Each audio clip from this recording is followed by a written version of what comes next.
Very good morning to all of you दोस्तों, सबका स्वागत है एजुकेशन के 86 में। आज हम बात करेंगे 24 अप्रैल के करंट अफेयर के बारे में। तो सुबह के बज चुके हैं 3, रोज सुबह उठकर पढ़ने की आदत डाल लो।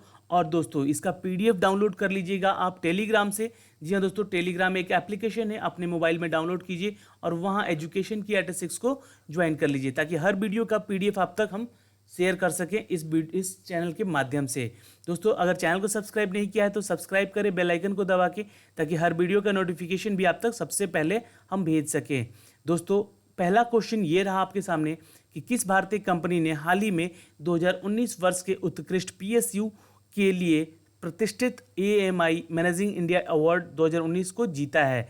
तो ये कौन सी कंपनी है ये बताना है आपको यहाँ पे कि which Indian company has recently won the prestigious AIMA managing India award for the best PSU। और ये PSU कंपनी है, आपको पता होना चाहिए, ये सरकारी कंपनी है जिसे सरकार के द्वारा अधीन है, ये गवर्नमेंट ऑफ इंडिया के अधीन है। आंसर है यहाँ पे सी, इंडियन ऑयल कॉरपोरेशन। जी हाँ, नोट कर लीजिएगा।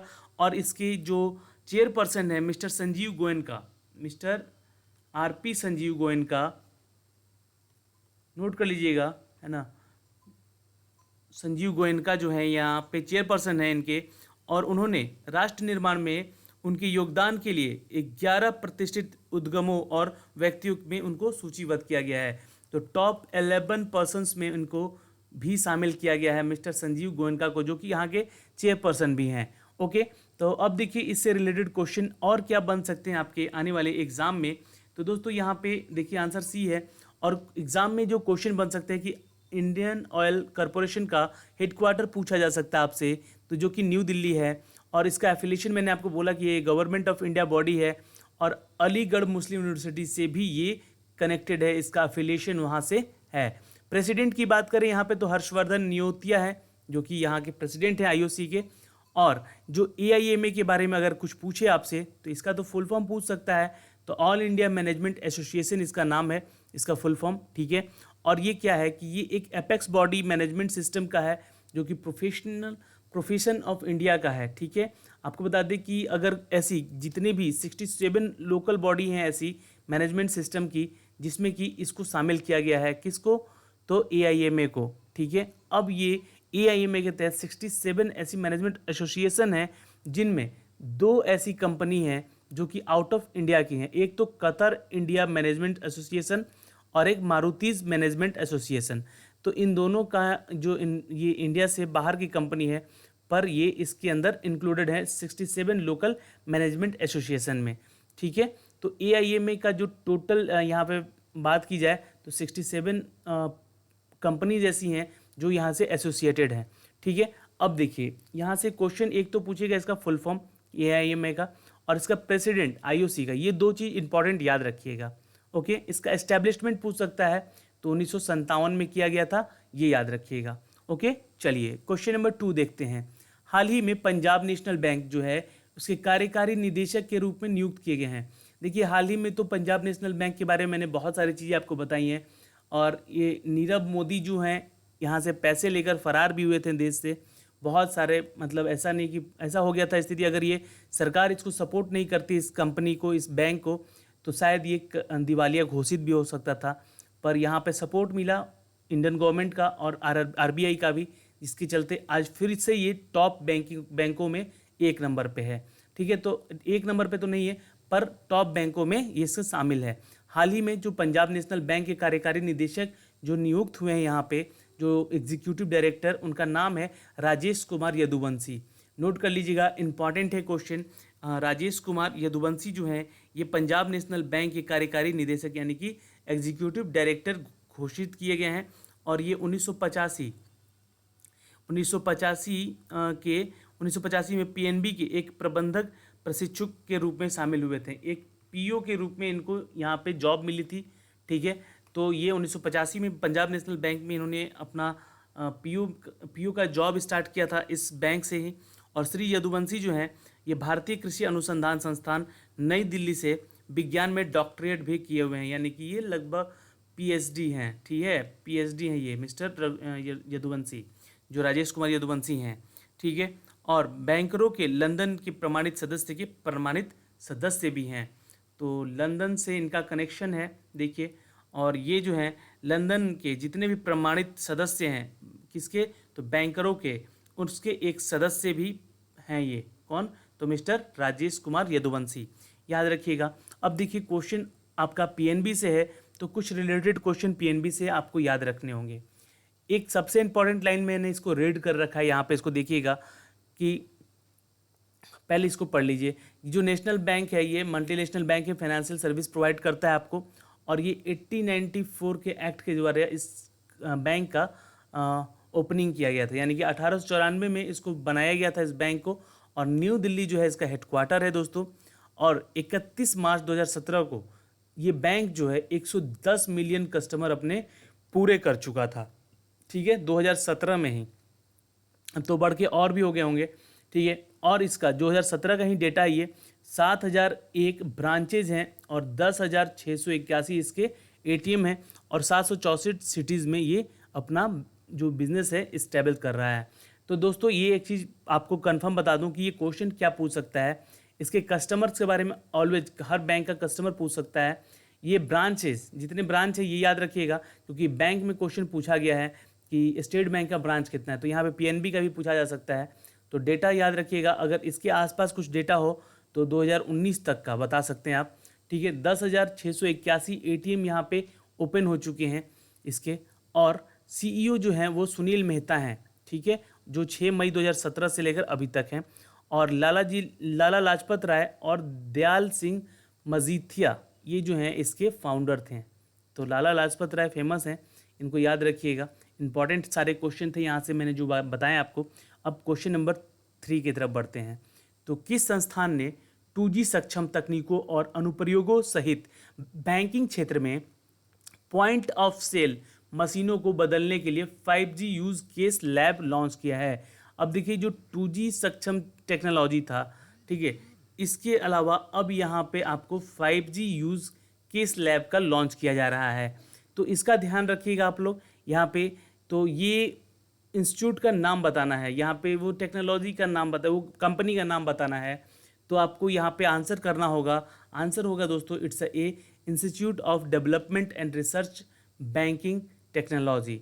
याद रखिएगा ये क्वेश्चन आ सकता है आपके एग्जाम में कि which institute has launch 5G use case lab to replace the point of sale machine in banking sector including 2G enable technology and the application.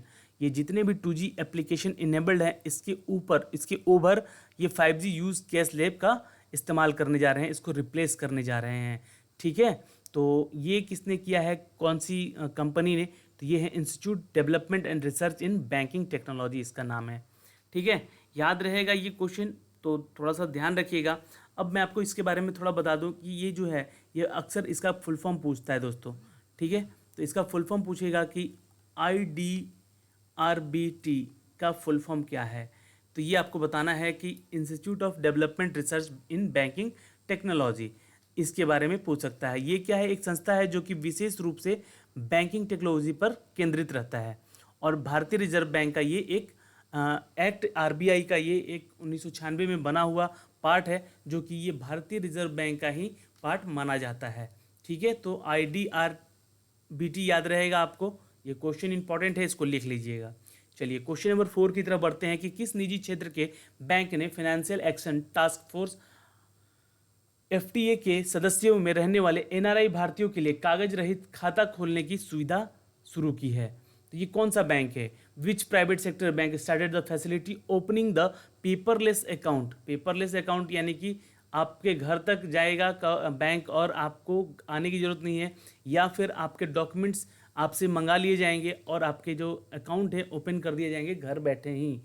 तो ये उनके लिए है जो NRI हैं भारतीय, और कागज़ रहित यानी कि पेपरलेस खाता खोलने की सुविधा शुरू कर दी है। तो वो बैंक का नाम है IDBI बैंक। देखिए IDBI बैंक जो है, जिसके बारे में जान लीजिए कि ये जो फाइनेंशियल एक्शन टास्क जो है FTA, इसके सदस्यों में रहने वाले जितने भी NRI आपके हैं भारतीय, उनको NRI इंस्टा है ना, इंस्टा, ठीक है, याद रखिएगा ये क्वेश्चन इंपॉर्टेंट है। NRI इंस्टा ऑनलाइन करके एक चालू किया गया है फैसिलिटी, ठीक है। इसके तहत क्या होगा कि पेपरलेस खाते आपको खोले जाएंगे, यानी कि कोई डॉक्यूमेंट्स आपसे हार्ड कॉपी में नहीं लिया जाएगा, सारे दस्तावेज आपको ऑनलाइन लिए जाएंगे, जो कि कोई फिजिकल यहाँ पे नहीं होगा। और इसका केवाईसी भी आपका ऑनलाइन प्रोवाइड करेगा ये बैंक, ठीक है। तो केवाईसी भी आपको आपके पैन कार्ड और आधार कार्ड से लिंक कर दिया जाएगा, जो कि आपका केवाईसी के लिए भी आपको बैंक जाने की ज़रूरत नहीं पड़ेगी। तो ये क्वेश्चन इंपॉर्टेंट था यहाँ से। अब यहाँ से जो क्वेश्चन बनेगा वो IDBI के बारे में पूछ सकता है। इसका हेडक्वार्टर कहाँ है, तो मुंबई। फाउंडर वह 1 जुलाई 1964 को है। और इसका सब्सिडरीज जो है वो IDBI इंटेक लिमिटेड है, और लाइफ इंश्योरेंस कॉरपोरेशन भी इसका पेरेंट ऑर्गेनाइजेशन है। तो याद रखिएगा, LIC जो है IDBI बैंक का पेरेंट ऑर्गेनाइजेशन है। ओके, तो ये थोड़ा ध्यान रखिएगा, ये क्वेश्चन पूछ सकता है एग्जाम में। क्वेश्चन नंबर 5 देखिए, हाल ही में किस देश ने घोषणा की कि वह नवंबर 20 में G20 में कौन कौन से देश हैं, मैं इसके बारे में अभी बताता हूँ थोड़ी देर में, ठीक है। G20 शिखर सम्मेलन की मेज़बानी करेगा। तो दोस्तों आपको ये क्वेश्चन मैंने पहले भी बताया था, और ये जो देश है इसका जो इनोग्रेट कर रहा है इस बार, ये अरब कंट्री है, ये सऊदी अरब कर रहा है, ठीक है। तो आंसर यहाँ पे सऊदी अरब है। और ये अरब देशों में G20 जो सबमिट हो रहा है, ये अभी तक इतिहास में पहली बार फर्स्ट टाइम हो रहा है ये। तो ये एक इम्पॉर्टेंट है यहाँ से, इसलिए थोड़ा सा यहाँ से करंट अफेयर का आना इम्पॉर्टेंट होता है। तो यहाँ पे आंसर हो जाएगा ए, सऊदी अरब, जो कि घोषणा किया है कि वह अपनी राजधानी, इसकी राजधानी कहाँ है तो मैंने बहुत बार आपको बताया भी है, इसकी राजधानी है रियाद में। नवंबर में, है ना, नवंबर 2020 में ये G20 शिखर सम्मेलन की मेज़बानी करेगा, और यह अरब दुनिया का G20 शिखर सम्मेलन पहला होगा। ओके, अब देखिए यहाँ से क्वेश्चन क्या इंपॉर्टेंट है, तो आपसे पूछता है अक्सर, या फिर आपके इंटरव्यूज़ में आपसे पूछ लिए जाएंगे कि जो ग्रुप्स वाइज जो बांटे गए हैं, है ना, G20 को, वो कैसे हैं। तो ये याद रखिएगा, है ना, ऑस्ट्रेलिया, कनाडा, सऊदी अरब और यूनाइटेड स्टेट ऑफ अमेरिका, ये 4 जो हैं एक ग्रुप में हैं। दूसरे ग्रुप में इंडिया, रसिया, साउथ अफ्रीका और टर्की है, ये 4 हैं।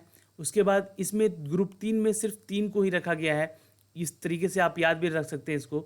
Argentina, Brazil, Mexico, France, Germany, Italy, United kingdom, और चाइना, इंडोनेशिया, जापान और साउथ कोरिया। ठीक है दोस्तों, तो ये सारे के सारे जितने भी हैं ये G20 के जो सदस्य हैं उनमें से हैं, ठीक है। अब ये क्वेश्चन आपसे मैं कल बताऊंगा, इसमें और भी सारी चीज़ें कि इसमें जो ग्रुप 3 में आखिर 3 ही क्यों हैं। यहाँ पे टोटल अगर काउंट कीजिएगा तो ये 19 कंट्री होता है, ठीक है। पर G20 में एक वो कौन सा कंट्री है जिसका नाम नहीं है। अगर आपको पता है तो नीचे कमेंट कीजिएगा यहाँ पे कमेंट बॉक्स में, ठीक है। वैसे मैं आपको कल बताऊंगा इसका क्यों नाम नहीं रहता है इसका अक्सर, ठीक है। तो अगला क्वेश्चन देखते हैं, क्वेश्चन नंबर 6। हाल ही में जारी एक रिपोर्टर विदाउट बॉर्डर, ये जो है एक रिपोर्टर्स विदाउट बॉर्डर्स द्वारा जारी किया गया world press freedom index 2019, press freedom index जो 2019 का जारी किया गया है, जिसमें 180 देशों में से भारत का स्थान कौन सा है, किसके लिए, तो रिपोर्टर विदाउट बॉर्डर्स के लिए। यहाँ पे भारत का जो स्थान है दोस्तों वो 140वां है, याद रखिएगा, इंपॉर्टेंट है, क्वेश्चन आ सकता है आपके एग्जाम में भी। जी हाँ दोस्तों, 144वें सूचकांक पे है कौन, तो अपना भारत देश। अब इससे जो है रिलेटेड क्वेश्चन क्या पूछ सकता है, ये देखिए, reporter without border for the press freedom, ये इसका पूरा थीम है। इसका हेडक्वार्टर अक्सर पूछता है एग्जाम में, तो पेरिस फ्रांस में है। और इसका जो सब्सिडरीज कंपनी है, मतलब सब्सिडरी है इसकी, वो रिपोर्टर विदाउट बॉर्डर जो है वो जर्मनी में भी है। तो दोनों में कंफ्यूज बिल्कुल मत होइएगा, ठीक है। और हेडक्वार्टर इसका फ्रांस पेरिस में है, जो कि 1985 में इसे बनाया गया था। और रॉबर्ट मिनार्ड, रेनी लियोरी, जेकब मेलेंट और एमिन जोबिनियो, ये सब इनके फाउंडर हैं, ठीक है। और ये एक नॉन प्रॉफिट ऑर्गेनाइजेशन है, ओके। क्वेश्चन नंबर 7 देखिए, श्रीलंका के पहले उपग्रह का नाम बताइए जिसको वर्जीनिया के पूर्वी तट पर नासा की उड़ान सुविधा से अंतरिक्ष में लॉन्च कर दिया गया है। तो दोस्तों ये तो रावण है, यहाँ पे आंसर मैंने कल भी बताया था, रावण 1 है, ठीक है, जो कि 2 इंजीनियर्स ने इसको किसके द्वारा? तो नासा के द्वारा इसको अंतरिक्ष में भेजने का कार्य किया है। पर यहाँ पे थोड़ा एक, जितनी खुशखबरी की ये बात है उतनी ही दुख खबरी की ये बात है कि यहाँ पे एक टेरर अटैक हुआ है, उसके बारे में थोड़ा सा आपको पढ़ना होगा, ठीक है। उसके बारे में जाके थोड़ा सा पढ़ लीजिएगा। अभी इसके बारे में सारी चीज़ें क्लियर नहीं हुई हैं, इसलिए मैं सारी चीज़ें लेकर नहीं आया हूँ। उनके लिए यहाँ पे जो बता दूँ कि 290 लोगों की यहाँ पे लगभग मृत्यु हो चुकी है इस अटैक में, और ये अभी तक इनमें 24 ऐसे संदिग्ध को अरेस्ट किया गया है जो कि इसके लिए जिम्मेवार होते हैं, ठीक है। तो यहाँ से एक दुखद समाचार भी है श्रीलंका से। पर श्रीलंका के बारे में अगर क्वेश्चन पूछता है आपसे तो बताइएगा कि ये कौन से कॉन्टिनेंट में है, तो ये देखिए एशिया में है। और एशिया में कहाँ है? तो साउथ एशिया में, जो कि भारत के जस्ट नीचे वाले पोर्शन में यहाँ पे श्रीलंका होता है मानचित्र में, ठीक है। कैपिटल जो है इसका कोलंबो है या फिर श्री जयवर्धन है, पूरे कोटे हैं, यहाँ पे लिख सकते हैं आप। और करेंसी है यहाँ की रुपया, जो कि श्रीलंकन रुपया होती है।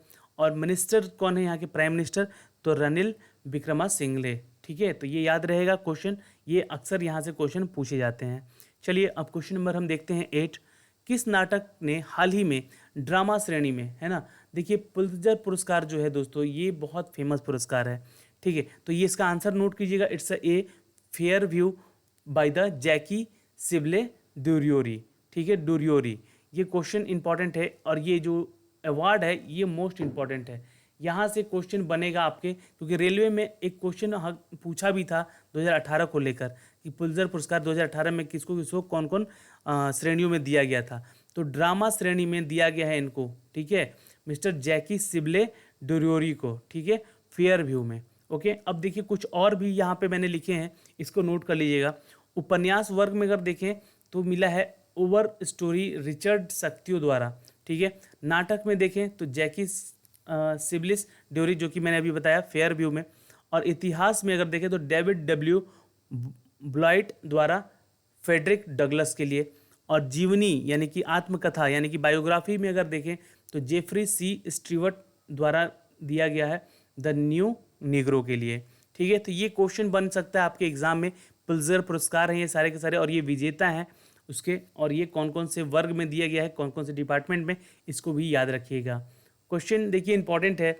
और पुलित्जर पुरस्कार जो है ये अवार्ड अचीवमेंट है जो कि newspaper, magazine, online journalism, literacy, musical composition in United state, यानी कि इन सभी विभाग में ये पुरस्कार दिया जाता है। किसमें? तो newspapers, magazine, online journalism, literature, musical composition, और ये कहाँ होता है? तो यूनाइटेड स्टेट ऑफ अमेरिका में ये अवार्ड दिया जाता है, वहीं का ये अवार्ड है, ठीक है। और इसके प्रेजेंटेड कौन करता है? तो कोलंबिया यूनिवर्सिटी इसको प्रेजेंट करती है। ओके, क्वेश्चन नंबर 9 देखिए। हाल ही में रेड बस का नाम सुना होगा आप लोगों ने। ऑनलाइन बसेस सुविधाएं हैं जो कि घर बैठे आप अपना टिकट बुक करके कहीं भी जा सकते हैं। और ये फैसिलिटी अभी इंडिया के बहुत कम शहरों में है, पर जहाँ भी है बहुत अच्छी सुविधाएं हैं इसकी। तो रेड बस के ब्रांड एम्बेसडर बनाए गए हैं, उनका नाम बताना है यहाँ पे। तो आंसर है दोस्तों इट्स महेंद्र सिंह धोनी। नाम याद रखिएगा, महेंद्र सिंह धोनी को रेड बस के लिए ब्रांड एम्बेसडर बनाएंगे। ब्रांड एम्बेसडर से क्वेश्चन अक्सर पूछेगा दोस्तों, सीईओ और ब्रांड एम्बेसडर आपको रट जाने होंगे, और दिवस के लिए जितने क्वेश्चन बनेंगे वो सारे के सारे आपको रट जाने होंगे एकदम से, ठीक है। तो यहाँ पे अब महेंद्र सिंह धोनी के बारे में बता दें कि वो अभी वर्तमान में फिलहाल जो हैं वो एक धोनी स्पोर्ट्स फॉर्म है जो कि ड्रीम 11 के नाम से है, कोलगेट है, मास्टर कार्ड्स है, और ओरिएंट फैंस है। उसके अलावा Bharat matrimony, Indigo paints, SRMB steel और स्वास्थ्य पूरक ब्रांड जो है रिवाइटल एच के ब्रांड एम्बेसडर हैं। तो ये 1 2 3 4 5 6 7 और एक 8 लगभग कंपनियों के ये ब्रांड एम्बेसडर हैं। कौन? तो महेंद्र सिंह धोनी। महेंद्र सिंह धोनी भारतीय क्रिकेट टीम के पूर्व कप्तान थे और अभी फिलहाल इंडियन टीम में भी हैं, और ये अभी आईपीएल में चेन्नई सुपर किंग के कैप्टन हैं, ठीक है। तो ये सम्मानित हैं पद्म भूषण, पद्मश्री और राजीव गांधी खेल रत्न पुरस्कार से। और ये भारत के दूसरे ऐसे कैप्टन हैं जो कि वर्ल्ड कप इंडिया को दिलाया है। पहले कपिल देव हैं, दूसरे महेंद्र सिंह धोनी हैं, ठीक है। और T20 में भी इन्होंने, मतलब T20 में विश्व कप में भी इन्होंने एक वर्ल्ड कप 2007 में भारत को दिला चुके हैं। तो चलिए यहाँ से इनसे इंपॉर्टेंट क्वेश्चन बनते हैं ये सारे के सारे। और आज का आखिरी प्रश्न है कि किस कंपनी ने अपने अभियान बिजली ऑन ईएमआई के माध्यम से एक यूनिक प्रोपोजिशन शुरू कर दिया है। तो इसका आंसर नोट कीजिएगा दोस्तों, आंसर है इट्स ए बजाज। जी हाँ दोस्तों, बजाज फिनसर्व। ये कौन है कंपनी? तो ये उधार देने वाला कंपनी है जिन्होंने अपने अभियान के माध्यम से बिजली ऑन ईएमआई, बिजली ऑन ईएमआई हैशटैग, ठीक है, तो इस माध्यम से इन्होंने एक नया मतलब पेशकश किया है कि आप जिसमें कि ईएमआई के जरिए एयर कंडीशनर खरीद सकते हैं और अपने बजाज फाइनसर्व के वॉलेट से इंस्टा क्रेडिट जो है आपको ऋण मिल सकता है, जिसका उपयोग आप ईएमआई के जरिए चुका सकते हैं। उसके अलावा अपने बिजली के बिलों का भी भुगतान इसके जरिए कर सकते हैं। तो इसका नाम है हैशटैग बिजली ऑन ईएमआई। तो याद रखिएगा, ये बहुत ही इंपॉर्टेंट क्वेश्चन है, आपके एग्जाम में बन सकता है। तो दोस्तों आज के इस पूरे सिनारियो में जितने भी प्रश्न हम लेकर आए थे आपके लिए, वो सारे के सारे बहुत ही ज़्यादा महत्वपूर्ण थे। और अगर आपको ये पसंद आया हो तो वीडियो को लाइक कीजिएगा, और मैं चाहता हूँ कि वीडियो को शेयर करें, लाइक करें ना करें, ताकि उन मेरे भाई बंधुओं तक जाए जो कि दूर दराज के गाँव तक बैठ के अपनी पढ़ाई की तैयारी कर रहे हैं। तो आज के लिए इतना ही दोस्तों, हमारे साथ बने रहें। बहुत बहुत धन्यवाद। मिलते हैं आज के अगले वीडियो में, तब तक के लिए बाय बाय, टेक केयर, ध्यान रखिएगा अपना।